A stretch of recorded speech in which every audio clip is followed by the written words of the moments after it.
Not really Gen Z, but it's mostly about jobs, that how it's running out and stuff like that. And yeah, I'm not sure if people are like me who do 9 to 5s like myself, but finding a job has fucking been insane. Like my current job has been just hell. It took me like 300-400 applications just to get this job, and it's only part-time. So yeah, go fucking figure. It's been hell. It took me like 7 months to find that job.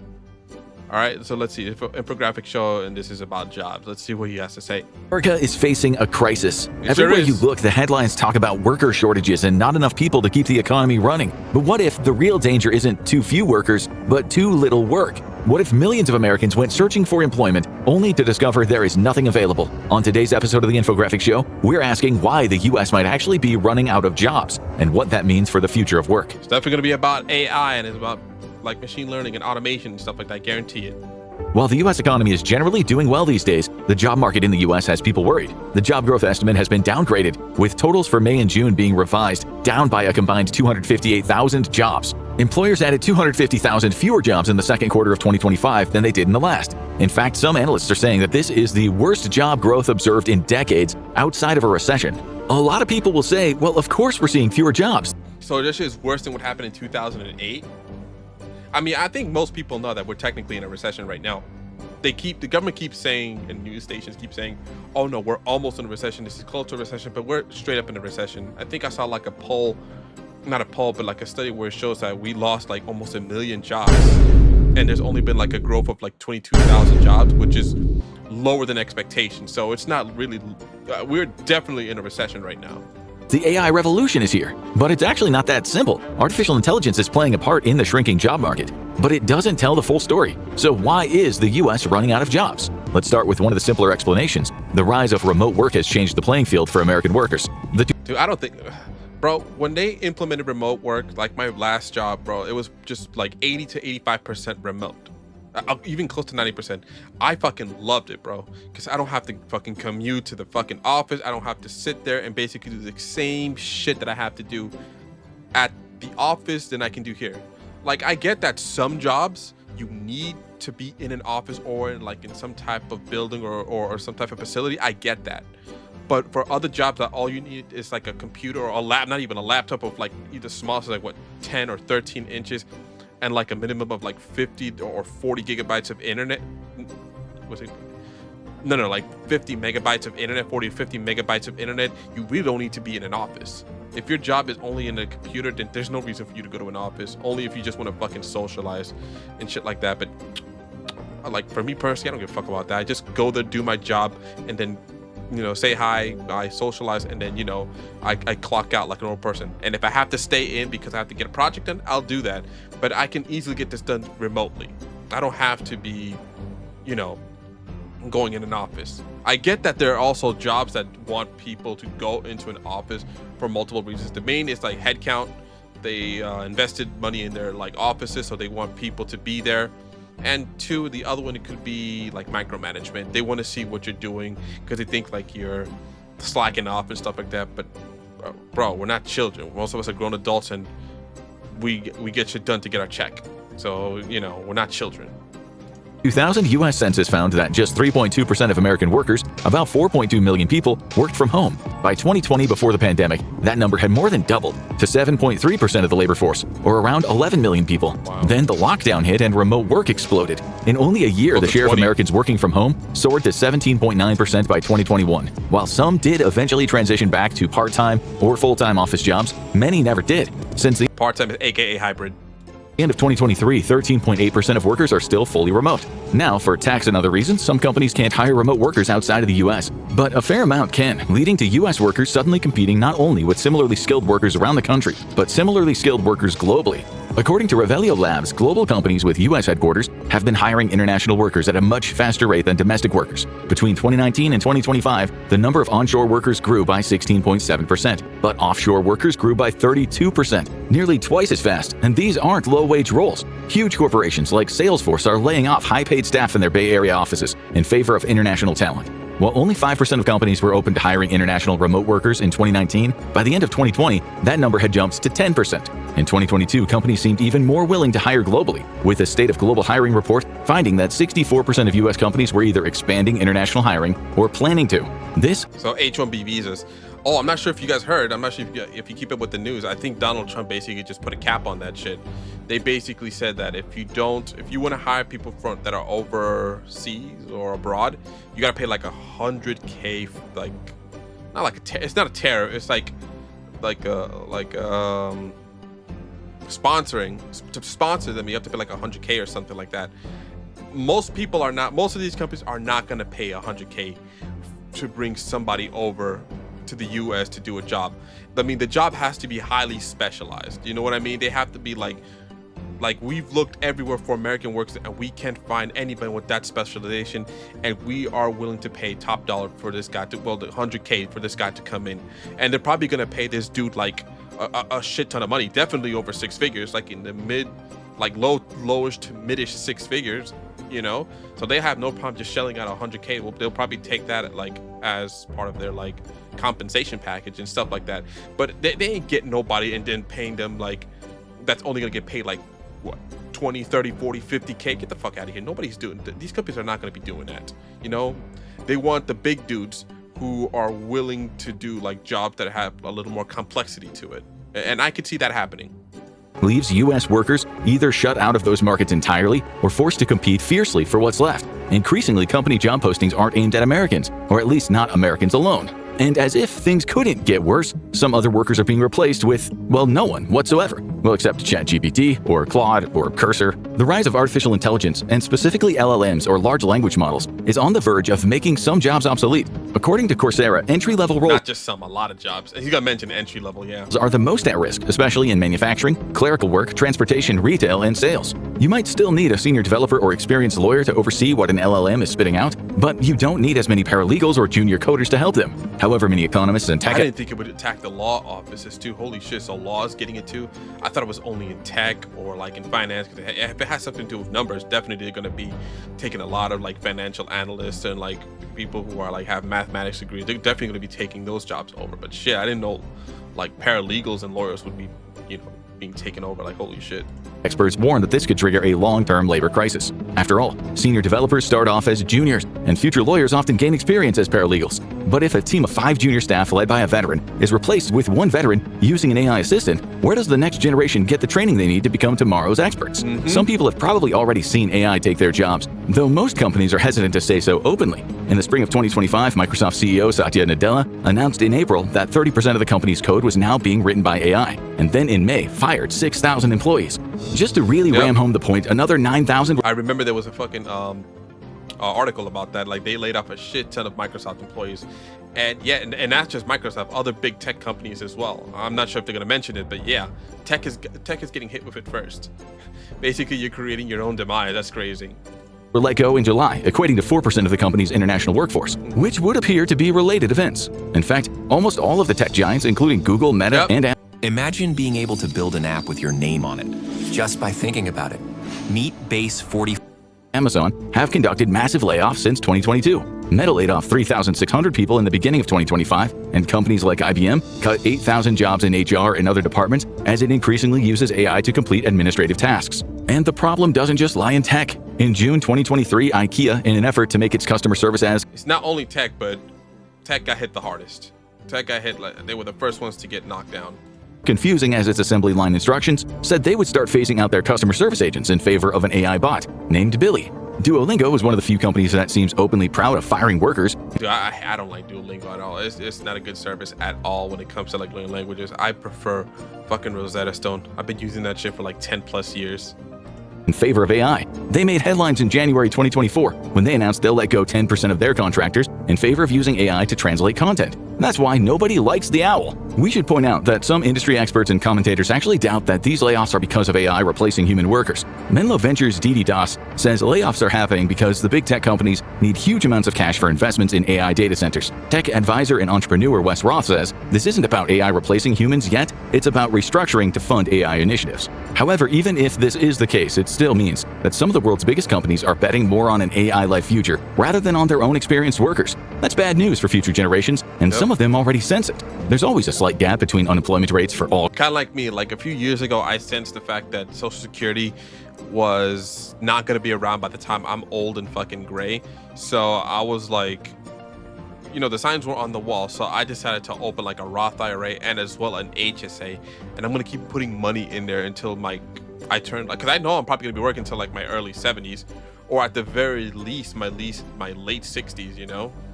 It's an unfortunate reality, but you know, I'm not going to be retiring anytime soon, you know. So yeah, I start with that shit because I know Social Security is probably not going to be a thing in the future, or it's probably going to be like a shadow of its former self. So it is what it is.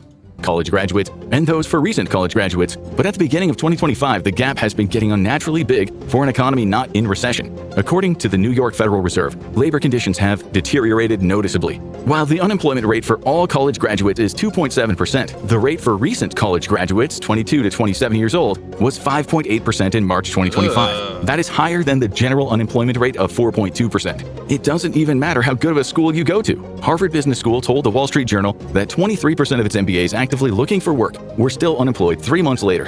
While that may not sound like a long time, so I guess it doesn't really matter what fucking college you come from. We're all fucking cooked.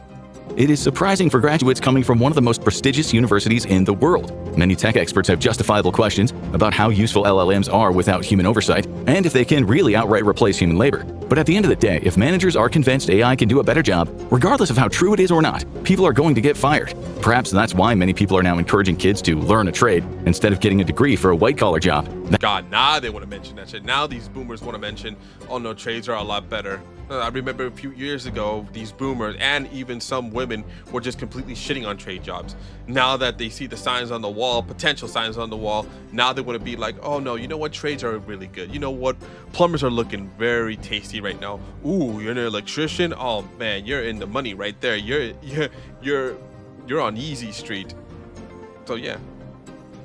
If I were to go back in time, I probably would have been an electrician, bro. Definitely. Electricians make a shit ton of money, and people need electricity for all their appliances to work, including the Wi-Fi. So yeah, that's how I see it.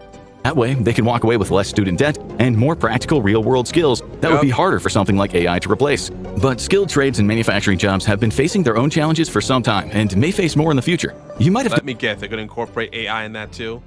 noticed we mentioned manufacturing as one of the industries that'll be affected by AI. For skilled trades, there is in fact a labor shortage at the moment. But learning a trade may not be enough to grab a job in construction in the coming years. According to Just Construction Specialist Recruitment, the best contractors are no longer just hiring based on tools in the belt. They're hiring based on tech fluency. Tools like layout robots, drywall tapers, used to handle repetitive taping and mudding, and rebar tying machines are already common on job sites in the US and UK. The prevalence of automation and robots on construction sites, as well as in other trades like plumbing and electrical work, are only expected to increase in the future. And so even though skilled trades are likely among the last jobs that will be fully replaced by robots, the kinds of skills a tradesman requires are going to change very fast soon.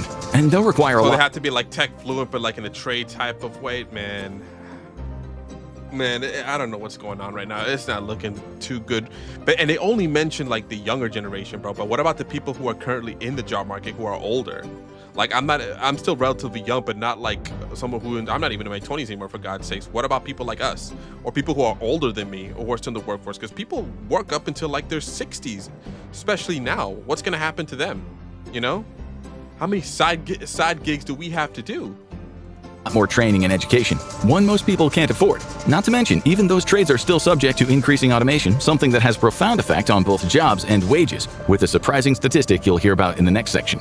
Because despite multiple politicians' promises to bring manufacturing jobs back to the US, this mass reversal of job outsourcing has never really materialized. Jobs were outsourced in the first place because of lower labor costs abroad, as well as the US's growing deficit with major manufacturing countries. The Economic Policy Institute estimated that a growing trade deficit with China costs $3.7 million U.S. jobs between 2001 and 2018. Even if the U.S. raised import costs and cut domestic wages enough to make factory workers competitive with cheap foreign labor, it still wouldn't solve the problem. Outsourcing might have taken away U.S. manufacturing jobs, but now something else has replaced them entirely: automation. See, manufacturing output in the U.S. continues to be near their peak, with 2025 levels just 5.5% below the country's all-time high in 2007, when a huge chunk of manufacturing jobs had already disappeared. In 1979, at the peak of manufacturing employment, 22% of the non-farm workforce in the U.S. was working in manufacturing, a total of 19.5 million workers. In 2023, that number stood at 12 million workers, or just 8.3% of the non-farm workforce. Meanwhile, according to the Brookings Institution, the manufacturing sector still generates $2.9 trillion for the U.S. economy, with output rising fast during the 1980s and 1990s, the same time when the labor in the sector was quickly falling. And today, even though the number of manufacturing jobs is smaller than ever, the U.S. was still the world's third largest steel producer in 2020. It was also the second largest automaker and largest aerospace exporter in 2021. Overall, the country was second worldwide in terms of manufacturing power, producing 16% of global output, coming in only behind China, which, it should be mentioned, has over 4 times the U.S. population. Because most of the work has been taken over by machines for decades now. MIT economist and professor Darren Acemoglu found that between 1990 and 2007, adding just 1 robot per 1,000 workers reduced the employment-to-population ratio by 0.2% and lowered wages by 0.4%. Why would your boss pay someone when they could just hire a robot that never asks about health benefits or having food? This translates to each robot doing the work of roughly 3.3 workers. Not to mention, manufacturers can't even fill the job openings they have now. Consultancy firm Deloitte teamed up with the Manufacturing Institute in 2024 to survey more than 200 manufacturing companies on what their major challenges are. Over 65% of the companies surveyed listed hiring and retaining workers as their #1 challenge. That's not even mentioning the fact that many manufacturing workers Repeat that one more time. Retention rate? What? manufacturing companies on what their major challenges are. Over 65% of the companies surveyed listed hiring and retaining workers as their #1 challenge. That's not even mentioning the fact that If it's talking about this decade, well, like current era right now, when it comes to retention rate, yeah, I can see that, because especially from the younger generation, like Gen Z, many of them see that jumping or job hopping gives them more money.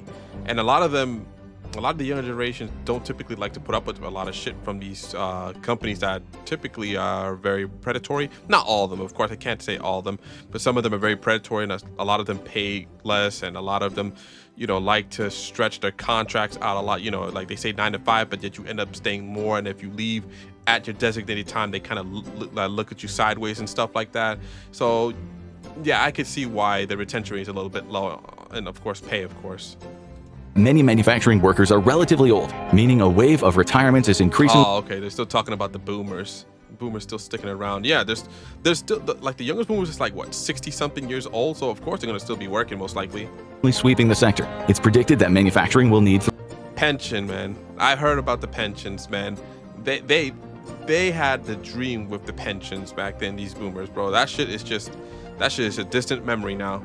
3.8 million extra workers by 2033, but up to 1.9 million of these jobs could go unfilled if workforce challenges are not addressed. But due to automation, only 2 in 5 manufacturing jobs these days are actually involved in making stuff at all, meaning 3 out of 5 jobs mostly require a college degree, as they're in design, engineering, research, development, sales, and finance, to name a few. The very things that many big tech firms believe will be replaced by AI. Carolyn Lee, president and executive director of the Manufacturing Institute, puts the number of manufacturing jobs that require at least a bachelor's degree at roughly half of all the current open positions. And that percentage is expected to increase in the future as manufacturing becomes more advanced and high-tech. It's part of a broader transition toward an economy where humans oversee machines rather than operate them or compete against them.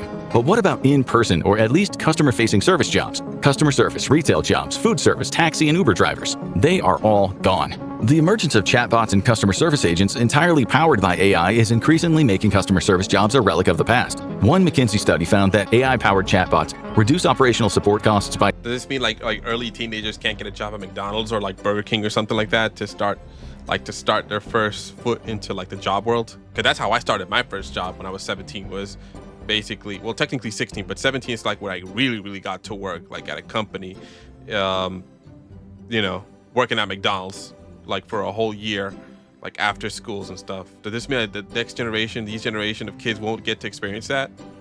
That's unfortunate, man. I don't know how they're gonna get that experience. 30%. The unspoken part of that study is costs are reduced because people are fired. Giant companies like Lyft and Bank of America have introduced their own AI assistants or are using services like Claude AI to handle customer service. Lyft found that replacing human agents with Claude reduced resolution times by 87%. Meanwhile, Bank of America's Erica chatbot has handled over 1.5 billion customer service interactions. Self-service kiosks at retail stores and fast food chains, in addition to self-service checkout counters in supermarkets and big box stores, are decreasing the need for customer-facing service jobs as well. According to RestroWorks, the number of restaurant kiosks installed worldwide between 2021 and 2023. Yeah, I can tell you a story right now.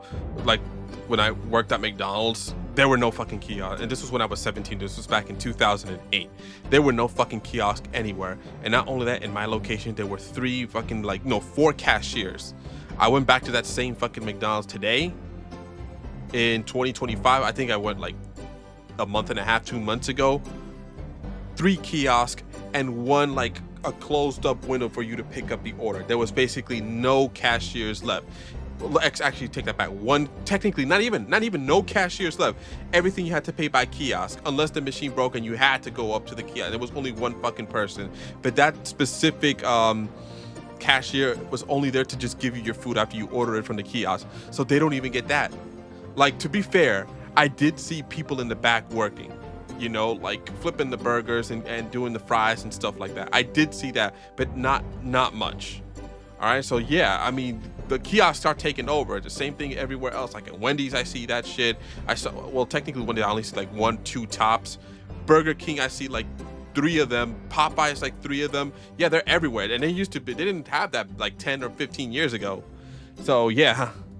Increased by 43%, reaching 350,000 installations, over 1/5 of them in the United States. By 2028, the number of kiosks is projected to double to 700,000 units internationally. In fact, according to Oysterlink, 30% of fast food locations in the US already use self-service kiosks in 2025, and that number is expected to increase to 50% by 2026. Yep. Workers at fast food chains like McDonald's, Burger King, and KFC are understandably nervous about this new tech coming for their jobs. One study by Cornerstone Capital Group found that up to 1.5 million fast food jobs could be replaced by 2025 because of the kiosks. But as of August 2025, the swaths of job losses haven't really materialized in the way that people thought. Fast food employees have been mostly shuffled around to other roles. But considering that the surge in this tech's use has been relatively recent, anxieties remain about the future. As far as taxi drivers or even truckers go, the coming years are looking pretty grim for them as well. Companies like Waymo have already rolled out fully automated robo-taxis to shuttle people around. A white paper on autonomous driving by the World Economic Forum predicts that by 2035, fleets of robo-taxis will be operating in anywhere from 40 to 80 cities,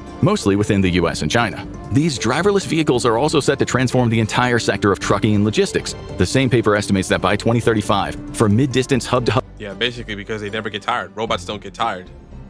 routes, autonomous trucks will make up 29% of new purchases in the United States and around 26% in Europe. After all, robo-trucks, unlike truck drivers, don't need to rest, stop to eat, or get tired while driving. And most importantly for the companies that employ them, they don't need to get paid, after the initial purchase of the technology at least. Maybe the whole thing you need to do is basically just keep updating their software, and I think they're going to have a job for that, I guess. All of this tech and automation is why some companies these days are experiencing rapid growth and increasing profits without hiring humans at all. In fact, many are letting their highly experienced employees go. According to Live Data Technologies, U.S. public companies have reduced their white-collar workforce by 3.5. Yeah, I've noticed that. It's not only just the juniors that are getting the axe, also like their most senior level, the ones that are getting like the big money, those guys are also getting the axe too. Once they figure out how to because I work in the tech sector, once they figure out how to write code similar to like a senior or a staff software engineer, it's a fucking wrap, you know?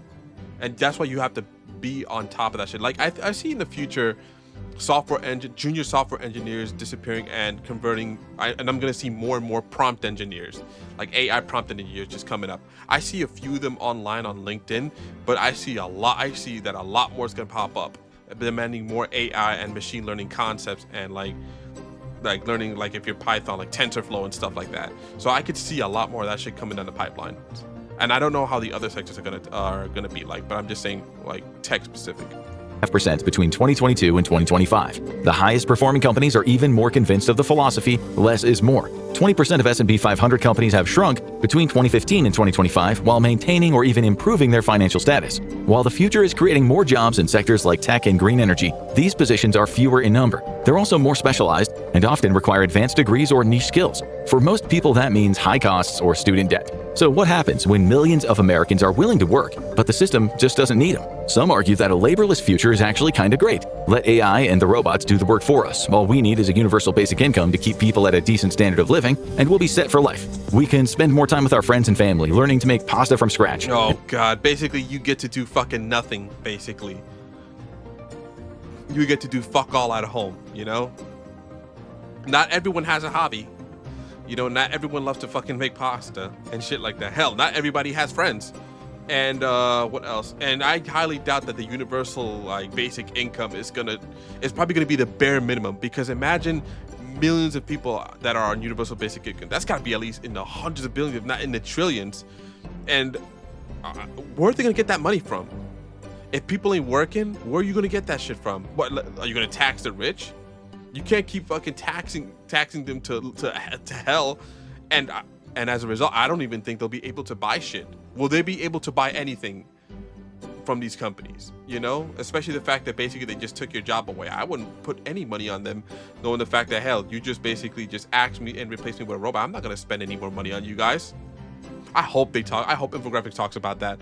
I hope they talk about it. And finally becoming fluent in French, or just watching Netflix and playing Stardew Valley all day. Whatever works. But Universal Basic Income, or UBI, has some major issues, mainly the unlikelihood it will ever be done. People who are against the implementation of UBI argue that it would disincentivize people to work. However, we're talking about a theoretically jobless future here, so that argument isn't as relevant. The more relevant issue is that instituting a UBI would be expensive. Mark Jaffe, visiting fellow at the California Policy Center, estimated that just a $2,000 UBI per head of household in the US would cost around— That's fucking nothing. Like rent, for example, rent on the East Coast is more than that. $2.3 trillion a year. Oh, so that's how much it would cost to supplement. Oh, yeah. That it ain't gonna happen. That's not gonna fucking happen. Even if all federal, state, and local assistance programs meant to help the poor were eliminated, as the UBI would theoretically be taking care of all those needs, that only eliminates $810 billion in funding. That's nothing. That won't even make a dent. It's not even a trillion. Means a relatively low UBI would still require an extra $1.4 trillion a year in the budget. And that is not even touching the fact that in a country where the average rent alone is about $2,100 per month, no household can survive on $2,000 per month. So to institute basically, all that will go to rent. All that will go to fucking rent. Utilities, food, not enough, bro. Sorry. UBI that would actually keep entire families afloat, never mind thriving, would require trillions the country doesn't have. And in a jobless future, the US will have even less of a budget for such ideas. Since no one will be working, no one will be taxed. What earned income can the federal government tax if the majority of people aren't collecting paychecks? In theory, the government could respond by heavily taxing the multimillionaires, billionaires, and corporations enriched by an AI-powered I doubt they'll do it, bro. I doubt they'll do it. They're taking money under the table from them and to push their incentives and stuff like that. At least that's what I think. There ain't no way that they're gonna be just like okay with you just taxing them even higher. What is it, like 20 or 30% right now? Ain't no fucking way they're gonna allow them to go even higher than that. Hell, they're pushing it to drop even lower. So yeah, good luck with that, man. Fully automated economy, but in practice that seems unlikely. The top marginal tax rate has fallen from 92% in 1953 to just 37% in 2023, according to the Tax Policy Center. Today, anyone earning over $609,000 pays only 37% on income above that threshold, and politicians show little appetite for taxing the same wealthy donors who fund their campaigns. So in sum, a universal basic income is a non-starter. Will we redefine what counts as a job? It's hard to imagine how. Automation now threatens everyone, from blue-collar factory workers to some of the highest-paid professionals. More likely, a huge portion of the population will simply be left behind, forgotten by an economy and society that no longer has a place for them, despite doing everything they were supposed to do. And what happens then, besides mass unemployment and poverty? First of all, a lot of the companies that got rich off of firing almost all of their human workers and replacing them with machines are going to face serious challenges. No one will have the money to buy their products and use their services. If everybody has universal basic income and then you're only getting $2,000, which just covers rent, basically most of their needs are not going to get covered. You think they're going to have enough like funds for miscellaneous stuff, like I don't know, for a company like Amazon or Netflix or Hulu or stuff like that? Just like miscellaneous stuff, like just stuff that, you know, just makes you feel good? No sir. Huge employers like Amazon, Walmart, and Apple replace over 90% of their human workforce with machines. Who is going to buy books off of Amazon, or clothes, or toys, or an iPhone? And history has shown that a generation of poor, angry young people with no future and few elites becoming trillionaires rarely ends well for anyone. While the US might be running out of jobs, some people are making their immediate revolution if that happens, bro. I hope they really think about what they're doing, man. I really hope so. Exits unforgettable. Yo, good video by the Infographic show, bro. Like this. So yeah, bro, I really hope that we figure something out in the future, man. I really hope so. I really don't want to get to this fucking point. And honestly, I want to work. I don't want to just sit here be a lazy fuck all day, you know? There people die a lot faster like that, you know? There's got to be a good balance. Not like not working yourself to death, but not just fucking being sitting here doing just being lazy. Uh, both would fucking send you to an early fucking grave, in my honest opinion. So yeah,